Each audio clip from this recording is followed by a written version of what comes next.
इतिहासाच्या पानावर अशा काही व्यक्ती आहेत ज्यांनी आपल्या अलौकिक कर्तृत्वानं या इतिहासात एक सोनेरी पान लिहून ठेवलंय. पंढरपूर तालुका, चंद्रभागा नदीकाठावरील आंबे चिंचोलीसारखं छोटंसं गाव.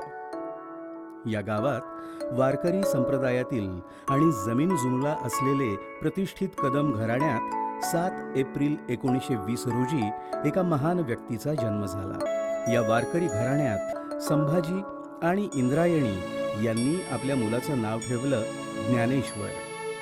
आणि या ज्ञानेश्वरानं आपलं हे नाव सार्थकी केलं. पण या ज्ञानेश्वरालाही अगदी वयाच्या 4थ्याच महिन्यात स्वतःच्या वडिलांना गमवावं लागलं. नाईलाजानं डिकसळला म्हणजेच अण्णासाहेब धावणे या मामाच्या घरी आईसह यावं लागलं. 4 महिन्याचं पोर पाहून आजी आणि मामा हळहळत होते, तर इंद्रायणी ज्ञानाची आई पार कोलमडून गेली होती. यावेळी अण्णांनी आणि तिच्या आईनं स्वतःचं दुःख गिळून इंद्रायणीला धीर दिला.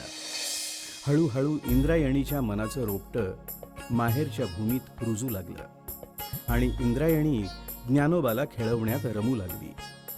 ज्ञानोबा लहानाचा मोठा होऊ लागला. जिजाऊ मासाहेबांनी ज्या निष्ठेनं बालशिवाजीला घडवलं त्याचप्रमाणे इंद्रायणी आपल्या लहानग्या ज्ञानोबाला घडवू लागली. सन 1927. वयाच्या 7व्या वर्षीपासून ज्ञानाचा खऱ्या अर्थानं शिक्षणाचा प्रवास सुरू झाला.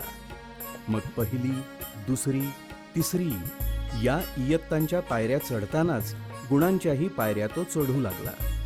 पण यासाठी त्याला नरखेडची शाळा गाठावी लागत होती. या शाळेत जाण्यासाठी त्याला मामाच्या इथं चाकरीला असलेला गडी देवराम खांद्यावरून सोडायला जायचा.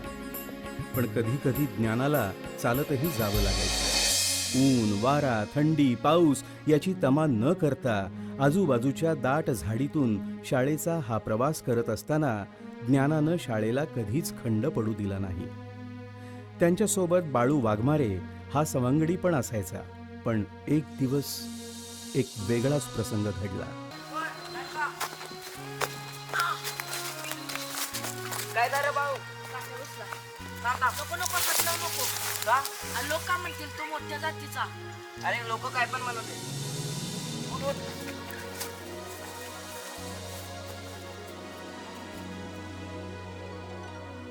ज्ञानू कशाचीही तमा न करता थेट बाळूला त्याच्या घरी पोचवतो. मात्र ही गोष्ट सवर्णांना खटकते.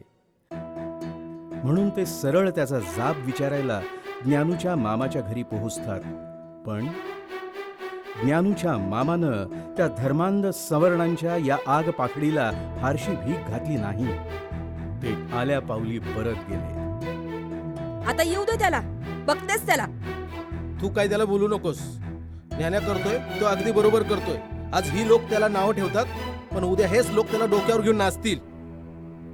एवढ्या लहान वयामध्ये ज्ञानूच्या मनात दीनदलितांच्या दुःखाबद्दल कणव होती. नरखेडच्या शाळेत ज्ञानूने आपली चढती कमान कायम ठेवली आणि म्हणूनच इयत्ता 7वीला आल्यानंतर त्याला स्कॉलरशिपच्या परीक्षेला बसवलं.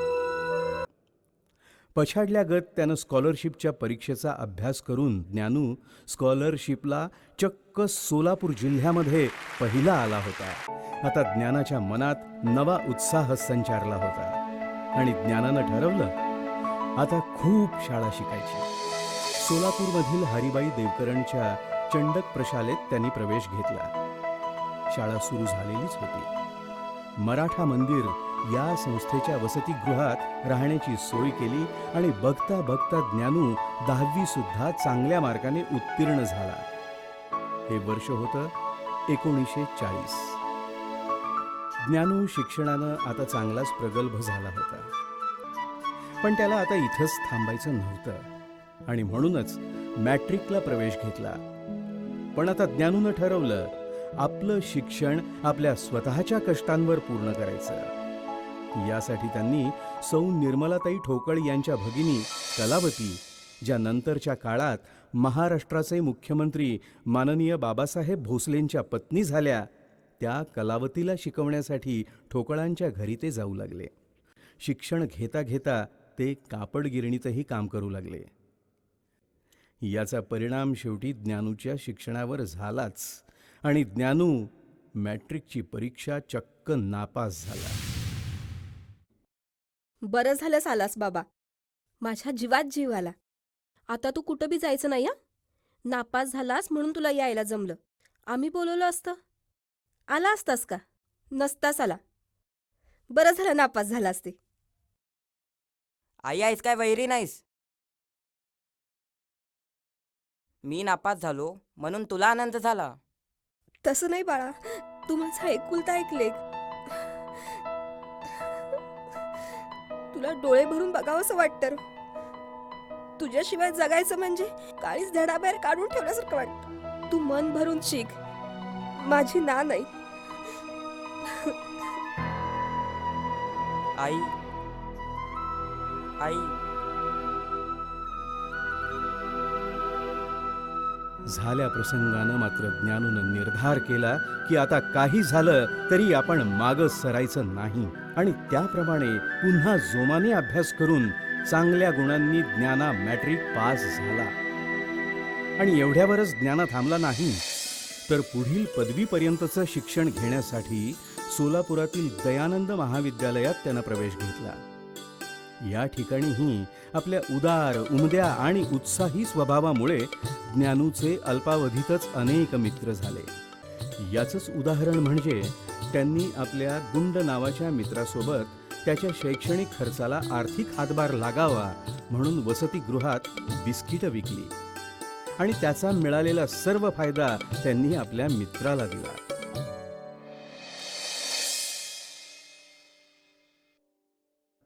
याच दरम्यानच्या काळात स्वातंत्र्याच्या चळवळीने जोर धरला होता. ज्ञानूनं चक्क प्रशालेच्या आवारातच प्रशालेतील विद्यार्थ्यांना देशप्रेमाचे आणि देशासाठी काहीतरी करण्याची हीच वेळ आहे, पेटून उठण्याची हीच वेळ आहे असं सांगून एक प्रकारे स्वातंत्र्य संग्रामात उडीच घेतली. ही ताकद होती त्याच्या संघटन शक्ती. ज्ञानू आता देशप्रेमाने पुरता भारला होता.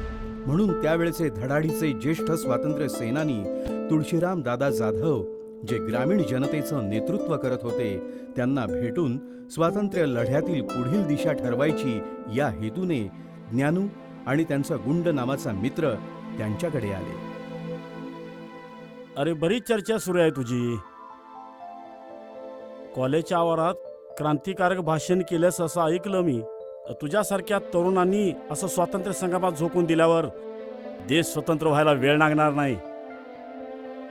पण एक गोष्ट लक्षात ठेव, आपल्या शिक्षणाकडे दुर्लक्ष करू नको. सगळ्यात महत्वाचं पहिलं शिक्षण, कारण आपल्या या अडाणी लोकांमुळे आजची परिस्थिती आहे. त्यासाठी तुला कार्य करायचं आहे. यासाठी चांगला शिक आणि गरज पडली तर मला सांग.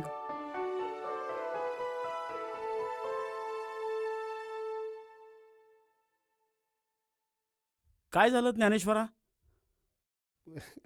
काय नाही, कुठं काय. अरे कोणापासून लपवतोयस? तुझ्यापेक्षा 4 पावसाळं जादा काढलेत मी. अडचण काय ती सांग. तात्या काय झालं? वाटत नाही येताना चप्पल तुटलं. ते बी या बहादरानं नको म्हणताना मला चप्पल विकत स्वतःच्या पैशाने घेऊन दिली. अरे काय, ते परीक्षेच्या आणलेल्या पैशातून. आता परीक्षेची फी भरायला पैसे नाहीत, याची चिंता लागली त्याला. याच विचारात आहे तो. हा त्याच्या एवढंच? अरे मग मी कशाला आहे? अरे तू जे आज हे काही काम केलंस त्याच्यामुळे माझा ऊर अभिमानानं भरून आलाय. आणि तुझ्याबद्दल जे ऐकलं ते तू करून दाखवलंस. मला खात्री आहे तू तुझ्या घराण्याबरोबर जिल्ह्याचं बी नाव करशील. स्वतःच्या सुखापेक्षा लोकांच्या अडचणीला धावून जाण्याचा तुझा तो स्वभाव. उद्याच्या गोरगरिबांचा तूच एक आधार होशील. आणि येणाऱ्या प्रत्येक संकटावर मात करून ज्ञानात झपाटल्यासारखा रात्रंदिवस अभ्यास करून जनरल बॅचलर ऑफ आर्ट ही पदवी सर्व विषय घेऊन उत्तीर्ण झाला. आणि ज्ञानूचा आता ज्ञानेश्वर झाला. पण ज्ञानेश्वर अजूनही मागे वळून पाहायला तयार नव्हता. त्याला त्याच्याही पुढे जाऊन शिकण्याची उर्मी स्वस्थ बसू देत नव्हती. पण आता मात्र घरातून प्रचंड विरोध होऊ लागला. मामाला वाटायचं अजून शिकून काय करणार, ही शेतीवाडी हा जमीन जुमला कोण पाहणार. तर आईला वाटायचं बस झालं की आता शिक्षण, आता आईसाठी वेळ द्यायला पाहिजे त्यानं. लग्न करून दिलं की मी मोकळी याचा संसार बघायला. पण ज्ञानेश्वराला जगाचा संसार फुलवायचे वेध लागले होते. अशा वेळी एकीकडे ज्या आईने जन्म दिला ती जन्मदात्री होती, तर दुसरीकडे जन्मोजन्मी पुरून उरणारे शिक्षण होते. शेवटी ज्ञानेश्वराच्या इच्छाशक्तीने त्याने आईला आणि मामाला पुढील वकिलीच्या शिक्षणासाठी जाणार असल्याचं बोलूनच टाकलं. आणि वकिलीच्या शिक्षणासाठी ज्ञानेश्वर कोल्हापूरच्या बोर्डिंगमध्ये दाखल झाले. त्या ठिकाणी त्यांना रूम पार्टनर म्हणून बाबासाहेब भोसले होते, जे नंतर महाराष्ट्राचे मुख्यमंत्री झाले. ज्ञानेश्वर आणि बाबासाहेब सतत समाज परिवर्तनाच्या चर्चा करत.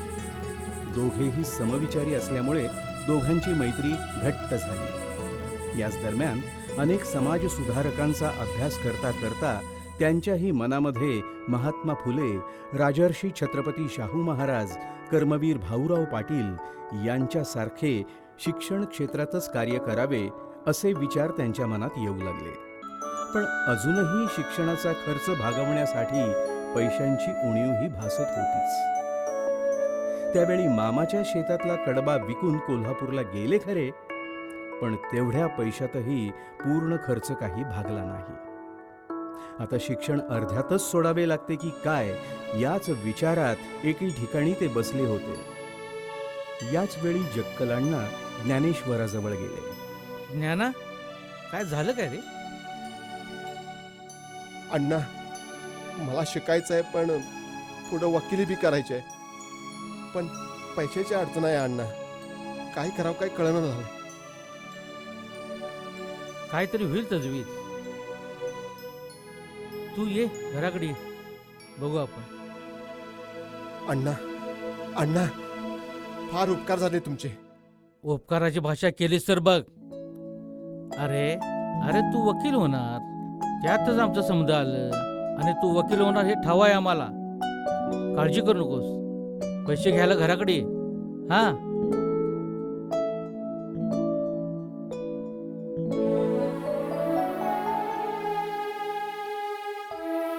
आणि सन 1947 साली वकील होऊन गावात आल्यानंतर गावकऱ्यांनी त्यांचा कौतुक सोहळा म्हणून बैलगाडीतून हलग्या, लेझीम, ढोल, ताशे यांच्या गजरात मोठी मिरवणूक काढली. डिक्सळमधील ज्ञानेश्वर कदम यांना वकिलीची पदवी मिळाली ही बातमी आजूबाजूच्या परिसरात पसरली होतीच. तशीच ती जतच्या राजेसाहेबांपर्यंतही पोहोचली.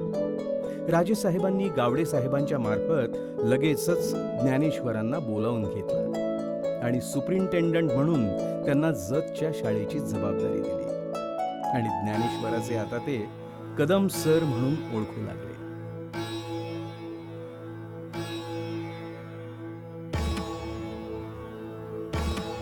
सुप्रिंटेंडंट म्हणून कदम सरांचा स्वागत समारंभ झाला खरा, पण शाळेतल्या शिक्षकांनी दुसऱ्याच दिवशी त्यांच्या विरोधातच बंड पुकारला.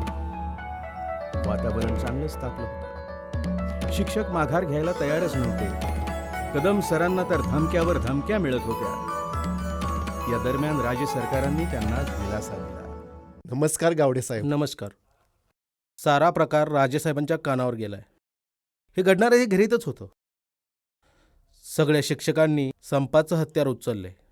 म्हणूनच कदम सर, तुमच्यासारख्या कणखर माणसाची गरज होती. पण तुम्ही काळजी करण्यासारखं काही नाही. तुमच्या केसालाही धक्का लागणार नाही. राजेसाहेब आणि आम्ही तुमच्या पाठीशी कणखरपणे उभे आहोत. आणि तुम्ही जो निर्णय घ्याल तो आम्हाला मान्य आहे. आणि हो, तुमचं लग्न ठरलंय ना?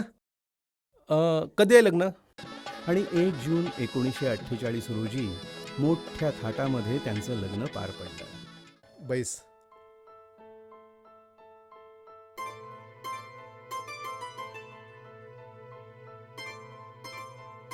शकुंतला, आज आपण नवजीवनातलं पहिलं पाऊल टाकलं. नव्या आयुष्याला सुरुवात केली. एकमेकाच्या साथीनं नवं आयुष्य कंटायचं आहे. इथून पुढचं माझं आयुष्य तुमच्याचसाठी. माझा जन्म माझ्यासाठी नाहीच, मला जगायचं आहे त्या रंजल्या गांजल्या लोकांसाठी. दिनदुबळ्या दलित लोकांच्या उत्कर्षासाठी मला माझं आयुष्य वेचायचं आहे. मी या भागातील वकील असून वकिली न करता लोकांना ज्ञान देण्याचं काम करत आहे. ते याच कारणासाठी. मला या सगळ्या प्रवासामध्ये तुझी साथ हवी. देशील साथ?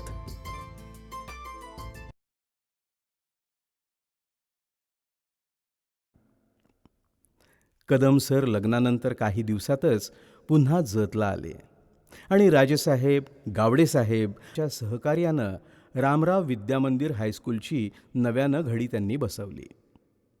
यानंतर त्यांच्यावर जून 1949मध्ये शंपा शेटके यांच्या श्री रामराव विद्यामंदिरच्या मुख्याध्यापक पदाची जबाबदारी देण्यात आली. तीही त्यांनी उत्तम प्रकारे पार पाडली. पुढे शहाजी हायस्कूल अक्कलकोट या प्रशालेचंही कार्य ते करू लागले.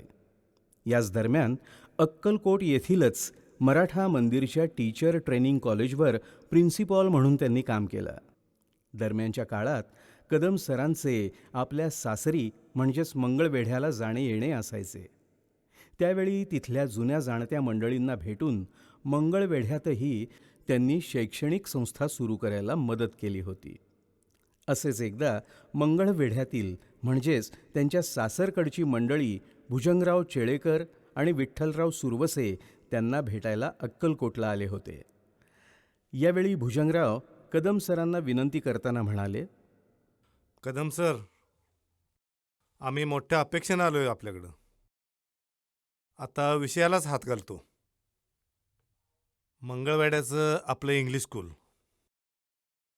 तिथं 5वी ते 7वीपर्यंतचे वर्ग भरतात. आम्ही यावर्षी 8वीचा वर्ग सुरू करावा म्हणतोय. आणि 8वीचा वर्ग काढावं म्हटलं तर तिथं ट्रेड ग्रॅज्युएट HM पाहिजे. आणि ते तुम्ही उत्तम प्रकारे कार्य करू शकाल असा आमचा विश्वास आहे. आता तुमचा हा मोठेपणा झाला की मी त्या योग्यतेचा मानलात. मग येताय ना मंगळवेढ्याला?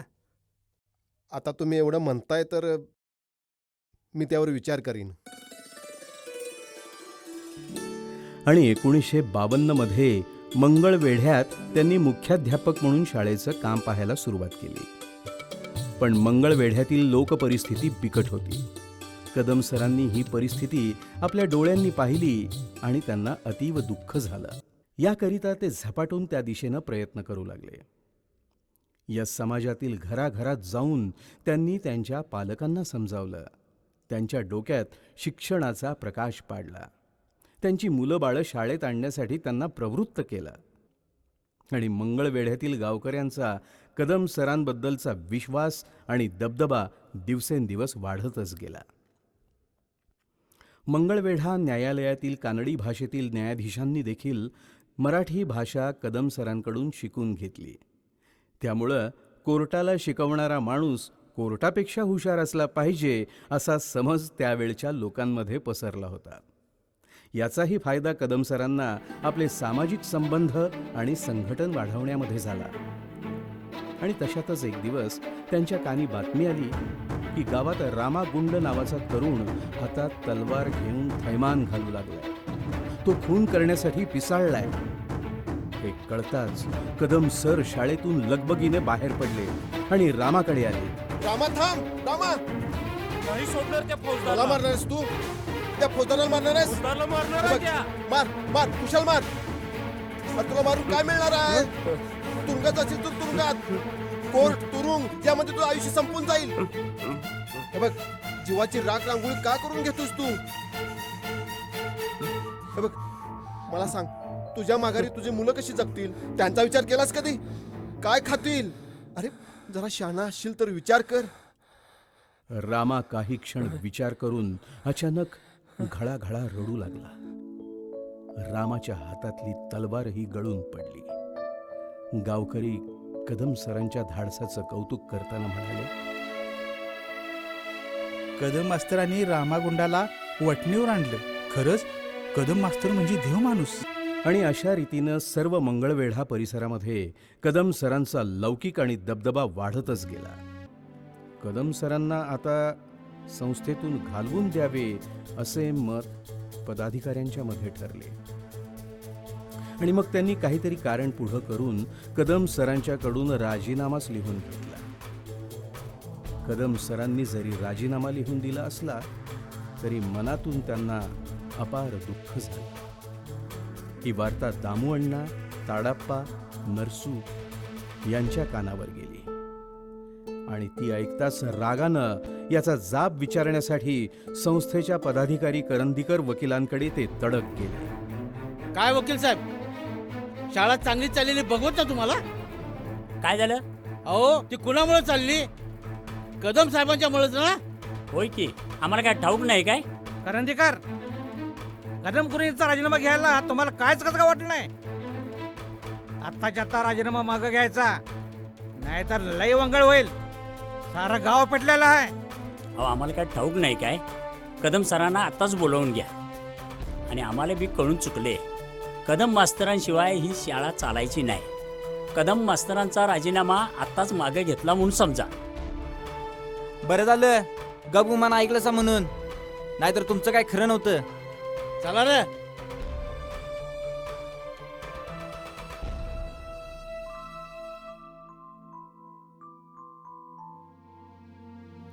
पैशाचा प्रश्न सतत भेडसावत होताच, पण संस्थेच्या पदाधिकाऱ्यांनी आता तर संस्थेची सर्वच जबाबदारी देऊन हात वर केले होते.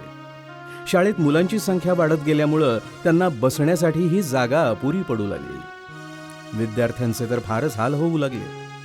हे पाहून कदम सरांना वाईट वाटू लागलं. आपण शाळा बांधण्यासाठी पैसा नव्हता. कदम सरांना चिंता लागली. आता शाळेचं बांधकाम अर्धवटच राहतंय की काय, आणि चिन्हही तसंच दिसू लागलं. मग मात्र कदम सरांनी फार मोठा निर्णय घेतला आणि त्यांनी सरकोलीमधील आपल्या ताब्यातली स्वतःची जमीन विकून टाकली आणि आलेल्या पैशातून त्यांनी शाळेचं बांधकाम पूर्ण केलं. शाळेची नवी इमारत उभी राहिली. शाळेचं उद्घाटन तत्कालीन मुख्यमंत्री माननीय यशवंतराव चव्हाण यांच्या हस्ते पार पडलं. आणि विशेष म्हणजे मुख्यमंत्री चव्हाण साहेबांनी आपल्या भाषणामध्ये कदम सरांबद्दल गौरवोद्गार काढले. ते म्हणाले, उजव्या हाताला संत दामाजी पंतांचं मंदिर आहे. दामाजी पंतांनी जसे गोरगरिबांसाठी इथली ज्वारीची कोठारं खुली केली, तसं हे ज्ञानमंदिर आहे. या ज्ञानमंदिरातून गुरुजी तुम्हीही ज्ञानाची कोठारे खुली करा. मुख्यमंत्री चव्हाण साहेबांनी दिलेली ही गुरुजी नावाची उपाधी पुढे सर्वांच्याच तोंडी कायम राहिली आणि इथून पुढे ते कदम सरांऐवजी कदम गुरुजी झाले, ते सर्वांसाठीच. गावकरी तर कदम गुरुजींच्या बद्दल बोलताना म्हणायचे, काय पण म्हणा, अगोदरच्या मंगळवेड्यात आणि आत्ताच्या मंगळवेड्यात लई फरक दिसतोय ना. खराय मर्दा तुझं. अरे आधी रस्त्यानं चालताना भ्याच वाटायचं, मग जिकडे बघाव तिकडे भांडणं. अरे लोक काट्या कोराडीशिवाय बोलतच नव्हती. मग त्या आठवणीनं अंगावर काटा आलं बघ माझ्या. हे सगळं होतं या त्या समाजातल्या अडाणी हा, लोकांमुळं. हा. कदम गुरुजीमुळं समाजातली सारी पोरं शिकली आणि त्यांना चांगलं काय वंगाळ काय सारं कळू लागलं. अरे कदम गुरुजी म्हणजे आपल्या गावाला देव माणूसच लाभलं म्हणायचं. मग देव माणूस आहे तो. हा. खरंच आहे. मंगळवेढ्याच्या शाळेची शिस्त लावून झाल्यावर गुरुजींना असं वाटू लागलं की नुसत्या मंगळवेढ्यापुरतंच आपलं शिक्षण क्षेत्र मर्यादित ठेवून जमणार नाही. मंगळवेढ्याच्या आसपासची अजून बरीच गावं अशी आहेत की तिथं शिक्षणाबद्दलची बरीच उदासीनता आहे. त्यासाठी कदम गुरुजी मंगळवेढ्याच्या आसपासच्या गावात भटकत राहिले. शासनाकडे वेगवेगळ्या ठिकाणी हायस्कूल काढण्यासाठी प्रस्ताव पाठवून दिले. त्याप्रमाणे कदम गुरुजींचं कार्य लक्षात घेऊन महाराष्ट्र शासनानं एकाच वेळी अनुदानित 8 शाळांना मान्यता दिली. कदम गुरुजींच्या धडपडीला यश आलं आणि गुरुजींवर सगळीकडून शुभेच्छांचा वर्षाव होऊ लागला. खरंच कदम गुरुजींनी आपली गुरुजी ही उपाधी सार्थ केली आणि ज्ञानेश्वर या नावाप्रमाणे त्यांनी मंगळवेढ्यासोबतच आजूबाजूच्या खेड्यात सुद्धा ज्ञानाची कोठारी खुली केली आणि शिक्षणाची गंगा दारोदारी पोचवली. आपले लाडके मुख्यमंत्री माननीय यशवंतरावजी चव्हाण त्यांनी गुरुजींना दिलेली गुरुजी ही उपाधी सार्थ केली. ते खरे ज्ञानयोगी ठरले. एवढंच नाही तर त्यांच्या कार्याची दखल शासनानंही घेतली आणि त्यांना सन 1984 साली तत्कालीन मुख्यमंत्री बाबासाहेब भोसले यांच्या हस्ते दलित मित्र हा पुरस्कार देऊन गुरुजींच्या कार्याचा यथोचित गौरव केला. गुरुजींनी आपले कार्य विज्ञानवादी दृष्टिकोनातून केले आणि म्हणूनच त्यांच्या शाळेतील प्राध्यापक महादेव दिवटे यांनी सर्व शिक्षक आणि विद्यार्थ्यांच्या साक्षीने विज्ञान मित्र पुरस्कार देऊन त्यांचा गौरव केला. एवढंच नव्हे तर समाजातील अनेक मान्यवरांनी कदम गुरुजींचा वेळोवेळी सन्मान करून त्यांच्या कार्याचा यथोचित गौरव केला. गुरुजींनी केवळ त्यांनी स्थापन केलेल्या संस्थेसाठीच कार्य केले असं नाही. जगदाळे मामा यांना शिवाजी शिक्षण प्रसारक संस्था काढण्यास त्यांनी हातभार लावला आणि त्या संस्थेची घडी बसवण्यासाठी तिथं जनरल सेक्रेटरी म्हणूनही काम पाहिलं. एवढंच नाही तर कर्मवीर अण्णांच्या कार्याला आपला खारीचा वाटा म्हणून 1,00,000 रुपयांचा निधी गोळा करण्यासाठी खानदेश आणि वऱ्हाड या भागात देखील ते गेले आणि ते कार्य पूर्ण केले. तसेच आपल्या शिक्षक बांधवांना आर्थिक हातभार लागावा म्हणून त्यांनी 20 सप्टेंबर 1964 रोजी शिक्षण संस्थेतील कर्मचाऱ्यांसाठी सहकारी सोसायटी पतसंस्था काढून त्यांना सावकारी पाशातून मुक्त केलं. कदम गुरुजींच्या या सर्व कार्यात त्यांच्या पत्नी शकुंतला यांचं फार मोठं योगदान होतं. आपल्या कुटुंबाचा आधार आणि पाठिंबा ही कदम गुरुजींच्या आयुष्यातील जमेची बाजू. संस्काराचे धडे स्वतःच्याच घरात उत्तम असल्यामुळे त्यांचा मुलगा सुभाष हा MSc PhD अशी उच्च पदवी गुणवत्तेने पास होऊन गुरुजींचा विश्वास त्यांनी सार्थ करून दाखवला. पण गुरुजींना आपला मुलगा सुभाष याच्याकडून फार अपेक्षा होत्या. आपल्या कार्याचा डोलारा आपला हा मुलगाच योग्यरित्या सांभाळू शकेल असा त्यांना दृढ विश्वास होता. तसेच आपल्या सुनेलाही त्यांनी आपल्या मुलीसारखे समजून त्यांचं शिक्षण पूर्ण करून या शैक्षणिक प्रवाहात त्यांनी आणलं. आपला नातू सुजय यांच्यावर तर गुरुजींचा खूप जीव होता. शरीराने थकलेल्या गुरुजींना नवा उत्साह आपल्या नातवाकडून मिळायचा. पण गुरुजी आता थकले होते. सततच्या कष्टाने त्यांचे प्रकृतीकडे होणारे दुर्लक्ष यामुळे त्यांना अनेक शारीरिक व्याधींनी ग्रासलं होतं. अशा कठीण शारीरिक व्याधींना तोंड देत गुरुजींनी शेवटी अंथरूण धरलं. तरीही त्यांच्या तोंडी फक्त माझी शाळा, माझी शाळा हेच शब्द होते. अशा तऱ्हेनं गुरुजींनी शैक्षणिक क्षेत्रामध्ये आपल्या अलौकिक कार्यानं आपली गुरुजी ही पदवी सार्थ करून दाखवली. कदम गुरुजींच्या कष्टाने त्या दुर्गम भागातल्या पिढ्या साक्षर होऊन शिक्षण क्षेत्रात झळकू लागल्या आणि हेच गुरुजींच्या जीवन कार्याचं खरं यश होतं. म्हणूनच दलित मित्र कदम गुरुजी हे खरे ज्ञानयोगी होते.